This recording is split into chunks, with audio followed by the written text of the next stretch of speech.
महमूद प्राचा साहब बड़े मसरूफियत में से हमारे लिए समय निकाला है, हमारे लिए जितने भी वक्त जुड़े हैं, तो कुछ सवाल उनसे हो जाएं। प्राचा साहब, आप बहुत सारी कानूनी लड़ाइयां लड़ते हैं, आपके क्लाइंट्स बहुत सारे होते हैं, अलग अलग आप अदालतों में सब तरफ आपकी एक प्रयास रहते हैं। विजय शाह और दूसरा जो मैंने कहा प्रोफेसर महमूदाबाद साहब का आप प्रकरण देख रहे हैं, अगर दोनों के बारे में देखा जाए और जिस कानून की हम बात करें, जो 3 कानून थे जिसको लेकर अमित शाह साहब ने बहुत बड़ी बड़ी बातें की थी, सरकार की ओर से आया था कि ये बहुत एक ऐसा कानून बन गया है जो देश को अब बहुत कुछ देने वाला है। लेकिन 1.5 बरस का आपने सफर में बहुत सारे प्रकरण देखे हैं, और ताजा जो है, अगर हम विजय शाह वर्सेस जो दोनों वर्सेस नहीं, लेकिन विजय शाह और जो प्रोफेसर महमूदाबाद साहब, इस संदर्भ को देखें तो पहली प्रतिक्रिया आपकी प्राचा साहब। देखिए, बहुत कुछ तो मिल ही गया है देश को, इसमें तो कोई शक और शुबे की गुंजाइश है ही नहीं। जो भी न्यायिक व्यवस्था थोड़ा बहुत काम कर रही थी, और जो वकीलों को और जो भी हम लोग अपने वर्क प्रेशर के बावजूद, जजेस भी, पुलिस एजेंसीज के लोग भी, इन्वेस्टिगेटिंग एजेंसीज के लोग भी, और वकील भी, प्रोसिक्यूशन के भी और डिफेंस के भी, और not to say anything about जो कोर्ट स्टाफ था, वो लोग इतने प्रेशर में ऑलरेडी काम कर रहे थे और एक सिस्टम चल ही रहा था। तो सडनली अमित शाह साहब को, सरदार पटेल साहब को किसी तरीके से छोटा दिखाना है, तो अब कैसे दिखाएं? तो उसका उनको याद आया और उन्होंने आनन फानन में 3 के 3 जो क्रिमिनल लॉ सारा है हमारा, आईपीसी, सीआरपीसी और एविडेंस है, तीनों के नाम बदल के सरदार पटेल साहब के ऊपर भी टिप्पणी कर डाली कि आज तक किसी होम मिनिस्टर को, बाकी सबको तो छोड़ ही दीजिए, ये ख्याल नहीं आया कि हमें ब्रिटिश का कानून फॉलो नहीं करना है। हालांकि ये भी जो अमित शाह साहब ने सरदार पटेल साहब को भी की लाइन क्रॉस करने के लिए जो काम किया, उसमें भी मेरे ख्याल से 90% चीजें पुराने लॉज की हैं, कुछ भी कॉन्सेप्चुअली चेंज ही नहीं किया है। जो ऐसी चीजें डाल दी हैं जो देखने में तो ऐसी लगे कि वाह अमित शाह साहब वाह, लेकिन जमीन पे एकदम केओस फैल गया है इसका। आज तक भी, अभी आप बता रहे हैं 1 साल के करीब हो गया है, जजेस को, लॉयर्स को और कोर्ट स्टाफ को, पुलिस को अभी तक सेक्शन से याद नहीं हुआ है। पुराने सेक्शन से सब याद करते हैं, फिर किताब के माध्यम से नहीं देखते।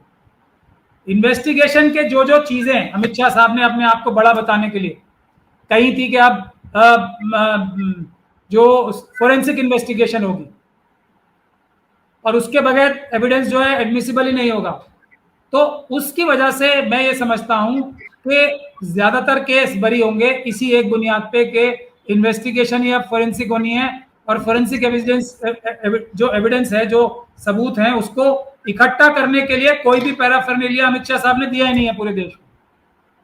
मतलब आपको चांद पे जाना है साइकिल पे बैठ के, चंद्रयान आपको नहीं मिलेगा। ये हैं अमित शाह साहब और ये हैं मोदी जी, और ये उनका टिपिकल तरीका है जो उन्होंने किया। लेकिन जो अंडरलाइन बात है जो हम सब लोगों को समझनी चाहिए, हर जगह, हर फील्ड में, कोई भी फील्ड हो, इकोनॉमिक फील्ड हो, डिफेंस फील्ड हो, चाहे तो ट्रांसपोर्टेशन की फील्ड हो, रेलवे की हो, एयरलाइंस की हो, हर जगह केओस फैलाना है, केओस फैलना चाहिए, ताकि इनकी जो गलतियां हैं बड़ी बड़ी वो नजर ना आए। तो सेक्शंस के नंबर बदल दिए, वो सब लोग कंफ्यूज कर दिए, और वाह अमित शाह जी वाह। ये इसके अलावा कोई भी फायदा नहीं हुआ। हमारी न्यायिक व्यवस्था और लॉ एंड ऑर्डर मेंटेनेंस की जो व्यवस्था है वो हर एक प्रदेश में कितनी तेजी से नीचे गई है इन कानूनों की वजह से। ऑलरेडी बहुत प्रेशर था सब पे, वो अमित शाह साहब ही जाने। लेकिन यहां अंडरलाइन पॉइंट क्या है, उन्होंने पार्लियामेंट में जिस तरीके से अनडेमोक्रेटिकली इस काम को किया, मेंबर ऑफ पार्लियामेंट को बाहर ही रखा सबको, तो क्या विपक्ष की भूमिका यहीं पे समाप्त हो जाती है कि हमें बाहर निकाल दिया और हम घर जाके चुप बैठ गए? तो हमें इस वक्त जो पूरे देश को क्वेश्चन करना चाहिए, संजीव जी, मैं बहुत ही सीरियसली ये बात कर रहा हूं, और मुझे, क्योंकि मैं सिर्फ कोर्ट में वकालत करने के अलावा सड़कों पे आंदोलन भी हम लोग कर रहे हैं अलग अलग मुद्दों पे, तो और जिसमें हम लोग विपक्ष की पार्टियां जो इतनी बड़े बड़े ऑर्गेनाइजेशंस हैं जिसपे हमारी पूरा देश की डेमोक्रेटिक प्रोसेस जो है निर्भर है, विपक्ष हमारा सरकार के बराबर, या बल्कि मेरा तो मानना यह है सरकार में जो पार्टी होती है उससे भी ज्यादा महत्वपूर्ण रोल अदा करता है हमारे सिस्टम को बचाने के लिए, डेमोक्रेटिक सिस्टम को, लोकतांत्रिक निजाम को बचाने के लिए। तो सबसे ज्यादा गलती अगर मैं किसी की मानता हूं तो वो विपक्ष की मानता हूं कि वो लोग इतना बड़ा सारा का सारा उन्होंने पूरे देश का निजाम पलट दिया और ये लोग चुप रहे, कोई बड़ा आंदोलन नहीं हुआ। मेरे ख्याल से अगर इसी चीज पे आंदोलन होता तो जनता इतनी त्राही त्राही कर रही थी, सरकार को ये कानून वापस लेने पड़ते। तो जब नोटबंदी पे भी नहीं किया, किसान आंदोलन भी किसानों ने अपनी कुर्बानी देके की, जो चुनाव में वोट चुराने की मशीनें है उसमें भी हम लोग और जनता ही मिलके संघर्ष कर रही है। तो ये मैं सबसे बड़ी बुनियादी वजह मानता हूं। लेकिन उससे भी महत्वपूर्ण आपने एक और बात उठाई है, जो हमारे माननीय उच्चतम न्यायालय ने जो 2 फैसले दिए।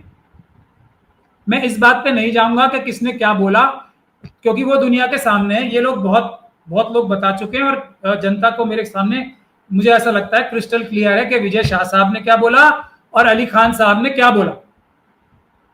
तो मैं उसकी नौयत पे जाऊंगा ही नहीं, बस इतना ही कहूंगा कि एक ने कोई अपराध ही नहीं किया हुआ लगता है और दूसरे ने कोई अपराध छोड़ा हो, ये मेरा तो ओपिनियन बात की बात है।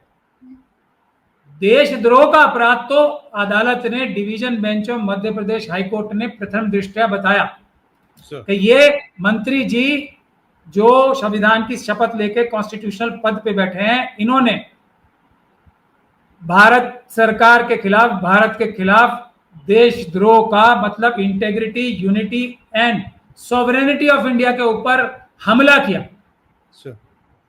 और उसके अलावा एक और बात कही जो उसमें बहुत महत्वपूर्ण है कि सेना हमारे देश में आखिरी वो संस्थान बची हुई है जिसमें ये बेईमानी और बदमाशी नहीं आई है अभी, उसको भी खराब करने की चेष्टा जो ये की है, इतना सीरियस बात थी। अब मैं आपको ये क्यों बात बता रहा हूं, क्यों याद दिला रहा हूं ये बात, क्योंकि मैं आपको दोनों जो ऑर्डर्स हुए हैं, एक विजय शाह साहब का सुप्रीम कोर्ट का ऑर्डर जो 21/5/2025 को हुआ है, वो उसके कुछ अंश पढ़ के सुनाना चाहता हूं, क्रिस्टल क्लियर हो जाएगी हमारा जो ये दोनों का जजमेंट्स को मिला के आप हमारा देश जान ले के हो क्या रहा है, ये बहुत जरूरी है।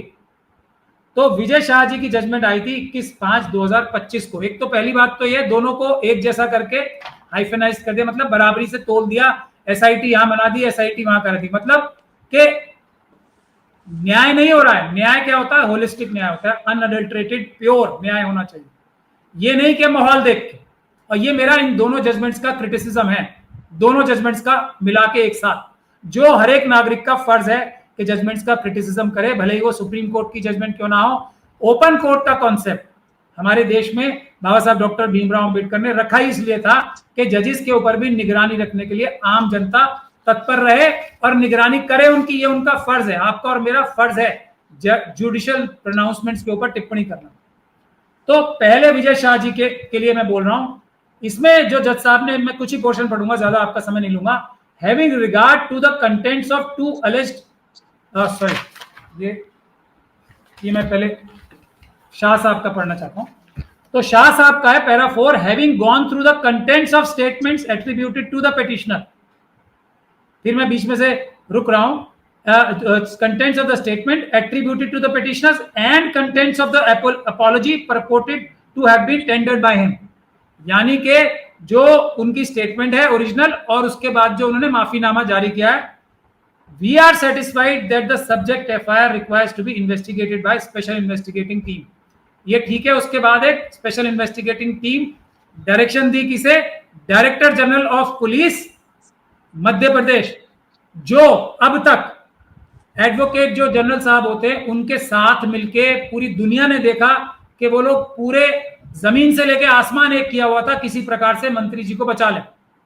वही डायरेक्टर जनरल ऑफ पुलिस इसमें एसआईटी का गठन करेंगे बाहर के आईपीएस ऑफिसर्स का। ये तो हो गया एक ऑर्डर। अब इसमें जो महत्वपूर्ण बात है, कंडीशंस क्या लगाई, ये देखिए, जिसने डिवीजन बेंच ने जिसको देशद्रोह और पता नहीं क्या क्या बोला है कि इससे बड़ा खतरनाक काम कोई नहीं हो सकता। उसके लिए कंडीशन क्या लगाई है, वो पैरा 5 में, petitioner is directed to join and fully cooperate with the investigation subject thereto as of now any coercive action in the subject FIR including arrest shall remain stayed। कोई भी दबाव भरा, प्रेशर भरा कार्रवाई पुलिस नहीं करेगी और पेटिशनर को डायरेक्शन दे दी कि आप फुली कोऑपरेट करो और ज्वाइन करो इन्वेस्टिगेशन और पूरा कोऑपरेट करो। इसके अलावा पुलिस के हमने हाथ बांध दिए हैं, वो आपको टेढ़ी आंख करके नहीं देखेगी। मैं ये थोड़ा पैराफ्रेज कर रहा हूं। ये हो गया विजय शाह जी का। और उसके बाद हम इसे मॉनिटर भी नहीं कर रहे हैं क्योंकि ये सेटल्ड लॉ है सुप्रीम कोर्ट का ही कि हमें मॉनिटर करने की जरूरत नहीं है। इसके लिए एसआईटी को जो है स्टेटस रिपोर्ट फाइल कर देंगे 28/5 तक। ठीक, मॉनिटर नहीं करेंगे हम। और पुलिस के हाथ बांध दिए कि आप कोई भी कोर्सिव एक्शन नहीं लोगे, कोई कंडीशन जी, कोई भी कंडीशन विजय शाह साहब के ऊपर, जिनके खिलाफ इतना बड़ा आरोप हाई कोर्ट ने लगाया था। पुलिस ने एफआईआर नहीं की थी, पुलिस ने जमीन आसमान एक कर रखी थी कि एफआईआर ना करें। जज साहब को यह भी बोलना पड़ा कि जो एफआईआर हमने बोली थी, आपने एफआईआर ऐसी दर्ज की है कि जिससे आप बरी कराना चाहते हो, इन्हें क्वैश कराना चाहते हो। अब मैं अली शाह साहब का ऑर्डर पढ़ना चाहता हूं इसके पैरेलल में, वही पैरा 4 में, having regard to the contents of the two alleged offending post, यहां ऑफेंडिंग पोस्ट बता दिया इसको, ठीक, which have led to registration, however to holistically understand the complexity of phraseology employed and for proper appreciation of some of the expressions used in these two online posts, यानी कि grammatically और उसका मतलब क्या होगा इन दोनों पोस्ट का, ये समझने के लिए इन्वेस्टिगेशन, फिर वही 3 senior IPS officer, director general of police. यहां हरियाणा में कौन डायरेक्टर जनरल ऑफ पुलिस है, कैसे हैं, जिन्होंने एक पूरी तरीके से झूठी एफआईआर कर ली, जो झूठी एफआईआर कर ली, एक उल्टे किस्म के यहां डायरेक्टर जनरल ऑफ पुलिस है। वहां तो एफआईआर करना नहीं चाहते थे, यहां एफआईआर तत्परता से कर ली, मतलब कोई ग्राउंड ही नहीं है। और सुप्रीम कोर्ट को भी यह कहना पड़ रहा है कि हमें 3 लोगों की जरूरत पड़ेगी सीनियर आईपीएस ऑफिसर्स की, कि इसका मतलब तो समझ में आया कि इनके लैंग्वेज का मतलब क्या है।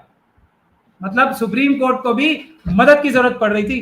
तो अब उसके बाद जो इंपॉर्टेंट बात है पैरा 5 में, कंडीशंस क्या लगी हैं, ठीक है, कंडीशंस ये लगी हैं कि petitioner shall not write any online post article or shall not make any oral speech related to either of the 2 online posts which are subject matter of investigation। ये कंडीशन विजय शाह जी के ऊपर नहीं है, वो खुली छूट है उन्हें।